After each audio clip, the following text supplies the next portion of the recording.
Hello, spooky friends. It's our favorite time of the week and soon to be the best time of the year. As the hellish months of summer come to an end, we can expect a chill in the air to come our way.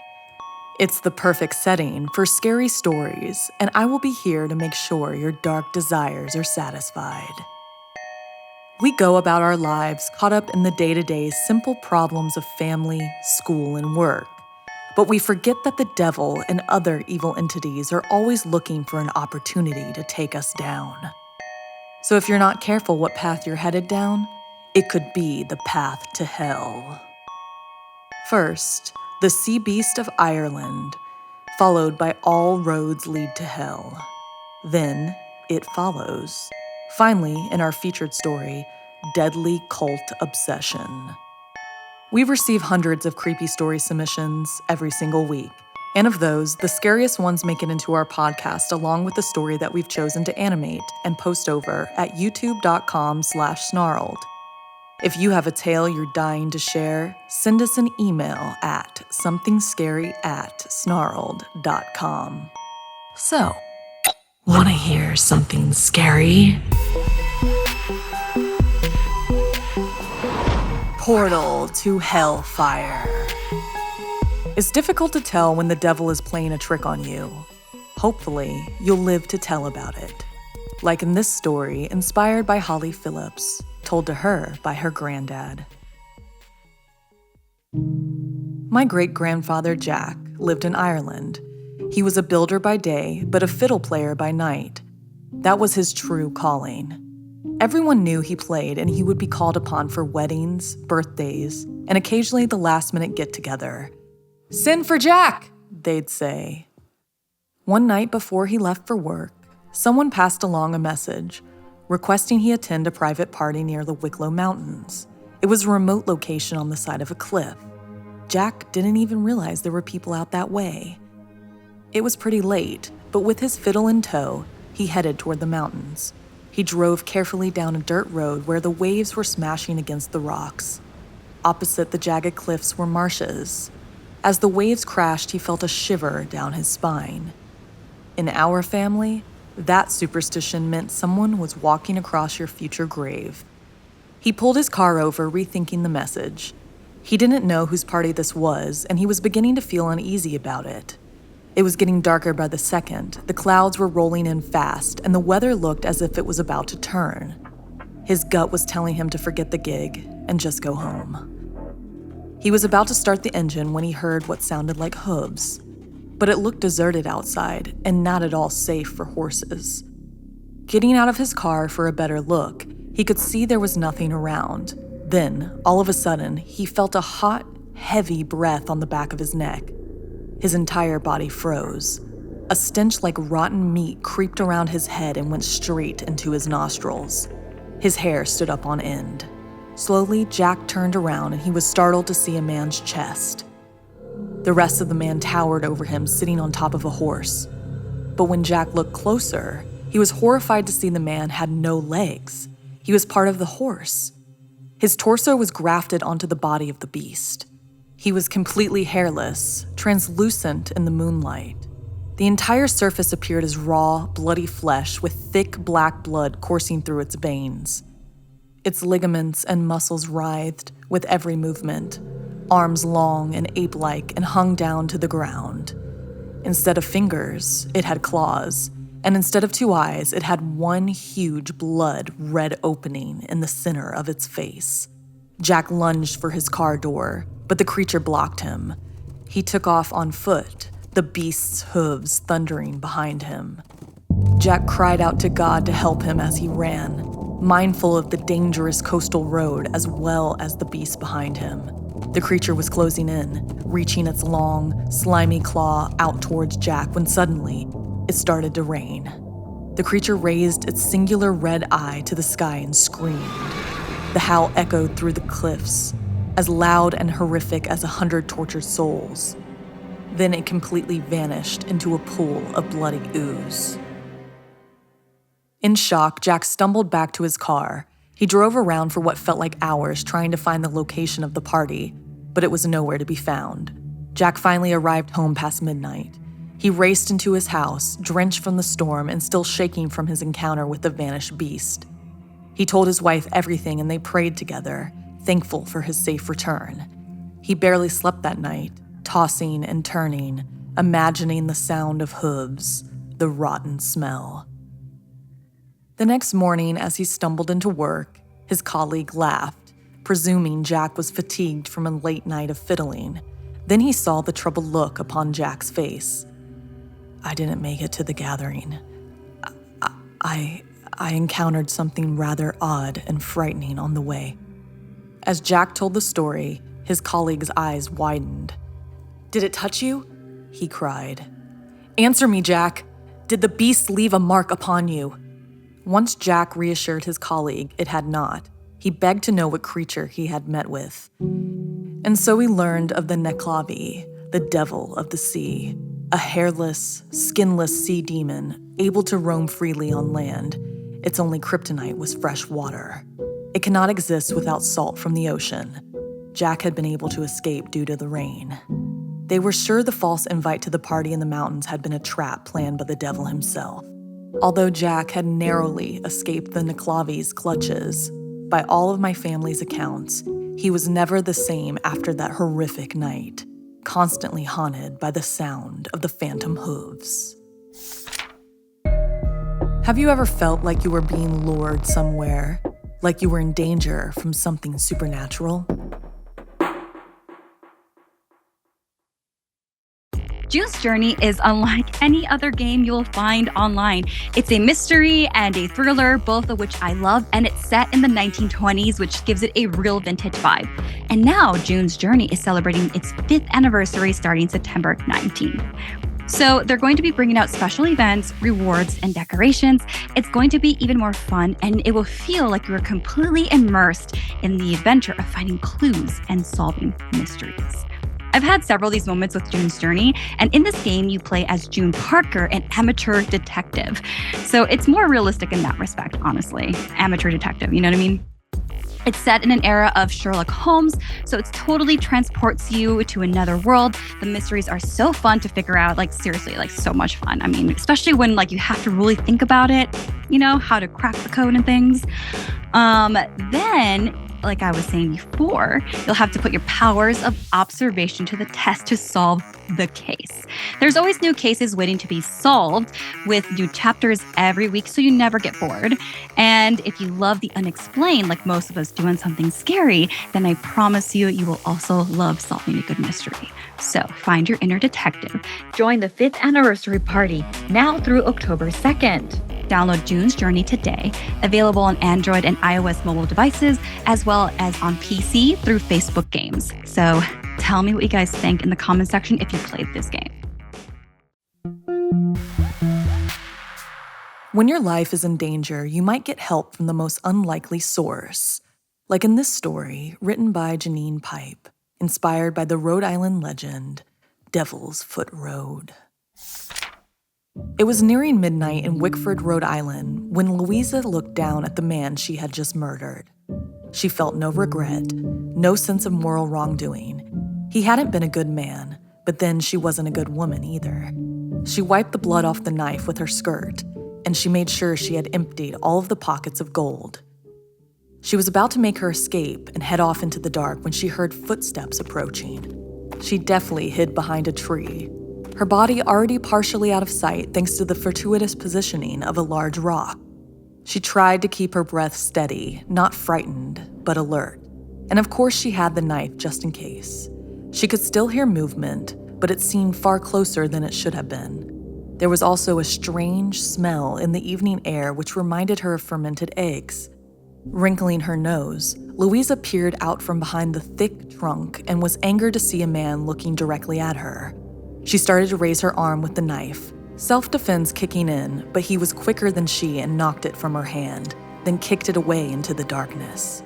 Still pinned by the gloved hand on her arm, Louisa struggled, perturbed by his strength and annoyed by his boldness. "Sir, what is it that you want from me?" she cried. With only the moon to cast any light, she could still make out the stranger who appeared to be a gentleman despite his very unseemly actions. "I would like you to walk with me," the man replied, his words punctured with plumes of smoke, although she could neither see nor smell a pipe. Louisa was taken aback and for the first time felt the inkling of trepidation. What sort of gentleman appears out of the darkness asking young women to accompany them for a walk as if they were in an English royal park? She jutted out her chin defiantly and stated firmly, no. Not liking her refusal, the man grabbed a hold of her arm with a firmer grip, bruising her skin so much she called out in pain. "Help me, Satan!" she cried, knowing she would have no luck calling upon the heavens. "Save me from this fiend!" To her shock, the gentleman threw back his head and laughed, his hat falling to the floor and thus revealing an odd hairstyle which didn't quite cover the two prominent horns. No longer needing his disguise, the devil threw off the rest of the clothing, revealing his true self resplendent with cloven feet. Unable to move, Louisa could only watch in terror as the beast grabbed her in an ungainly fashion so that she was left with only one foot upon the ground. He then stamped his own hoof twice so fiercely that the trees around them shook, and a great chasm opened up, literally out of thin air. All Louisa could do was scream as the black hole swallowed her up and the devil laughed as they fell together all the way to the fiery pits of the underworld. Her treacherous and murderous deeds might not have been punished during her time on Earth, but she would forever suffer an eternal damnation for her sins in hell. A legend was born, and today, if you visit the picturesque town of Wickford in Rhode Island, be sure to head to the Devil's Foot Road. Once there, look for the footprints left by Satan on the surface of a ledge near the road. One has the form of a cloven hoof, and the other is the exact shape and size of a human foot.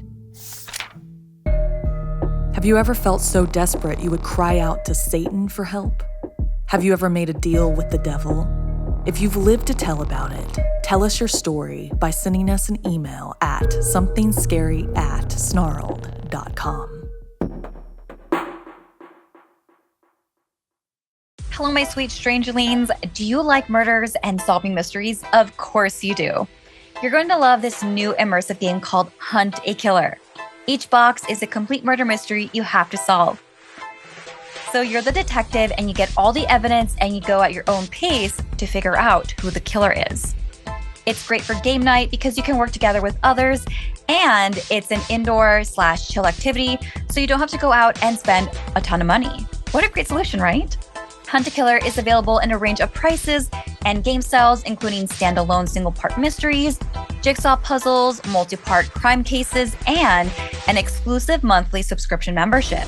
So go to huntakiller.com/somethingscary to get $10 off your purchase by using the code SCARY. Again, go to huntakiller.com/somethingscary and use the code SCARY for $10 off your purchase.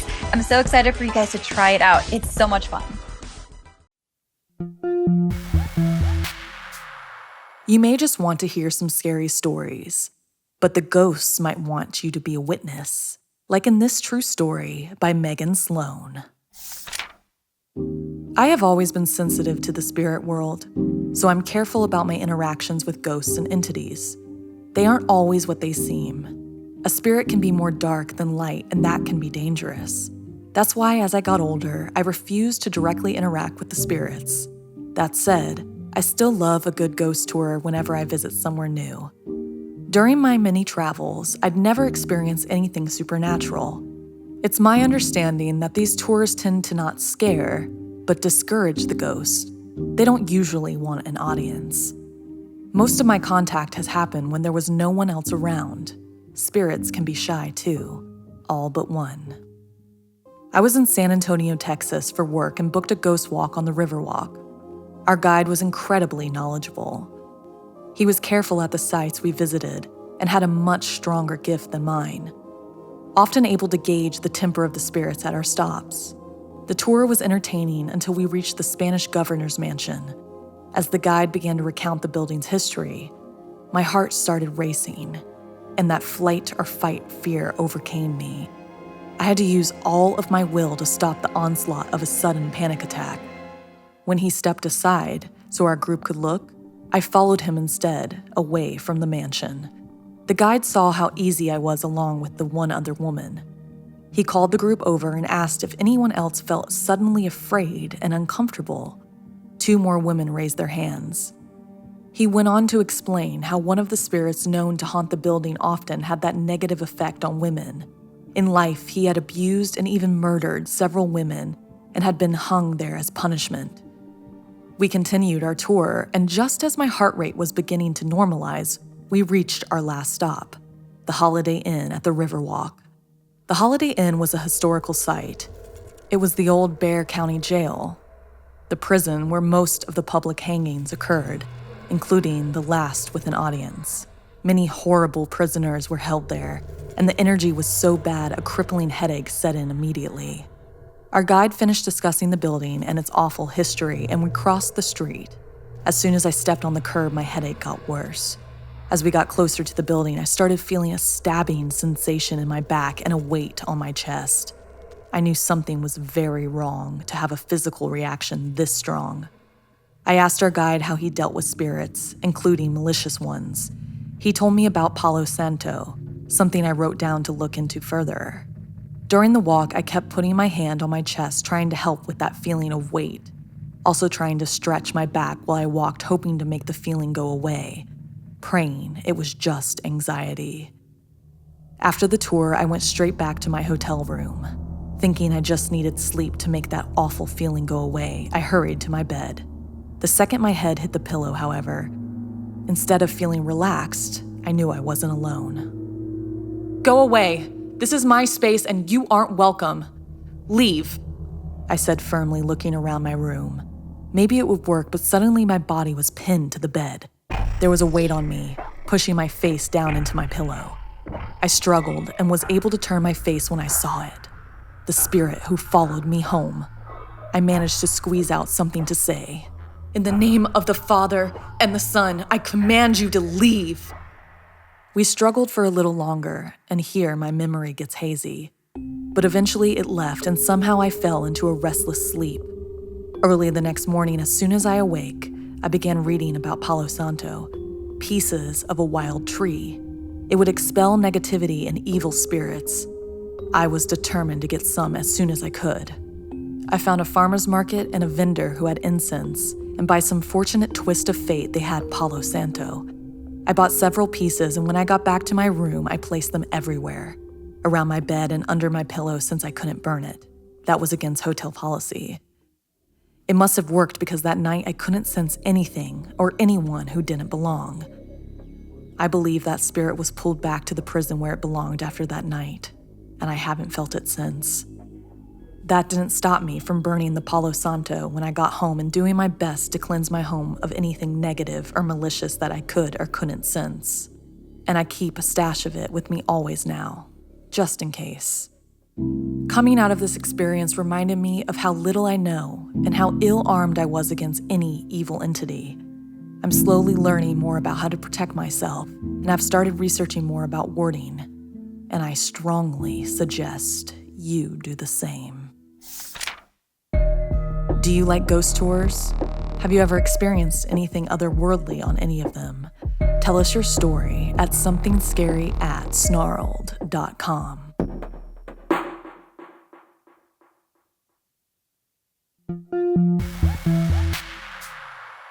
In our final story, join my co-host Steffany as she tells the tale of a remote island in Chile that is rumored to house a cult of Brujos, inspired by Sara and animated over on our YouTube channel.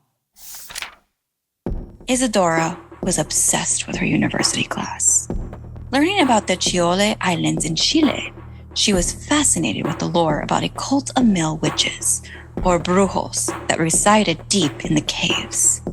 She whispered to her classmate Luis, "Aren't you from Chile Islands?"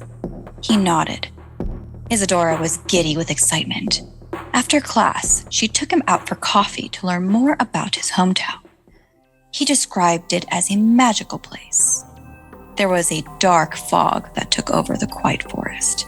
It could cover you to make you feel invisible, as if you had been swallowed up by nature. The island was extremely remote with a reputation of being dangerous. Therefore, There weren't even any tours one could take of the area. Wanting to know more about the unusual group of men, the cult called La Recta Provincia, or Righteous Province, Isadora started hanging out with Luis as much as possible. It seemed the only way to get more information about the place. The two became close, and soon a romance developed. Isadora was invited to travel back home with Luis for fall break. She was excited to see the island with her new boyfriend.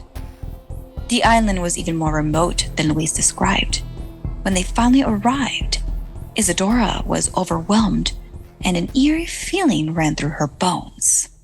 She saw this constant mist as he walked her through the small towns, pointing out old wooden buildings. Isadora pressed him to see the caves of the Brujos. She didn't travel all this way to wimp out. Luis wanted to make sure it was what Isadora really wanted. He told her there was no going back. She burst out in laughter.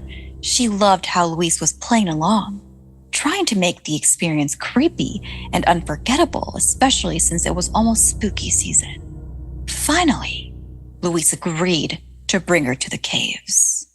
They walked for hours deep into the forest. Just as Isadora stopped for a breather, she looked up and let out a cry of shock. Standing before her in front of a cave was a mutilated, deformed, human-like creature. Luis warned Isadora to stay calm. They slowly walked past the creature. Its head followed them, turning 180 degrees on its body. Isadora clasped her hands over her mouth to try to stop her screams as Luis led her past. Luis explained that the creature was actually called a Invuche, and when it was in its infancy, a male child was abducted from a neighboring town. Then the creature was brought to the town's deformer to have its hands, arms, and leg joints separated and rearranged in gut-wrenching positions. His neck was stretched and twisted so it could turn its head to see everything. Its right leg was removed, then sewn into a new position on its side to make it come over its back, like a scorpion's tail, thus creating the most ghastly creature imaginable. It then stands guard of the cave for the cult members. Monstrosity was still looking at them as they walked deeper into the cave. In a full panic, Isadora begged to go back. She didn't expect to see anything real. She thought it would be fun.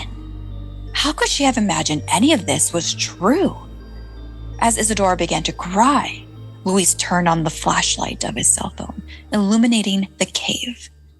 They were surrounded by male witches. Isadora turned to run and was immediately grabbed by a gnarly-looking witch. She cried for help, but when she looked at Luis, she saw something she never had before, a hint of evil and a sadistic smile. And you thought our Imvuche was scary, he mocked. Her heart sank when she realized he would be of no assistance. Her body went limp as she was dragged further into the cave by the group of men. Outnumbered and overpowered, Isadora didn't even fight when the strangers tied her up to a stake. She shook in fear as Luis reappeared by her side and began to ask her questions. Did she remember what they learned in class? What did the Brujos have to do to become initiated members of the cult? She racked her brain and tried to remember what she learned in class. One of the steps of initiation was the pledges had to spend 15 nights straight in the freezing cold waters of the Trigon River. It was to wash away the effects of Christian baptism.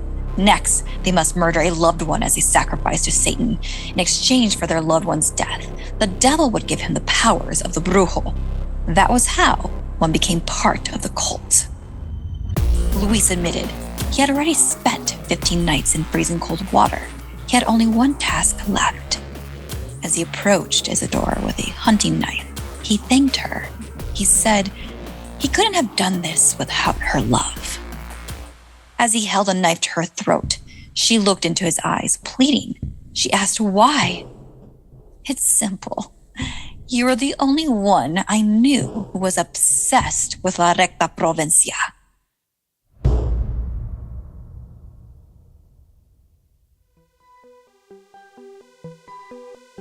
This week's podcast stories were edited by Sara Lukasiewicz, Janine Pipe, and Steffany Strange. Narration by Blair Bathory and Steffany Strange. Audio edited and mixed by Fitz Harris. Additional audio editing by Calvin Linderman. Art and graphics by Irma Richardson.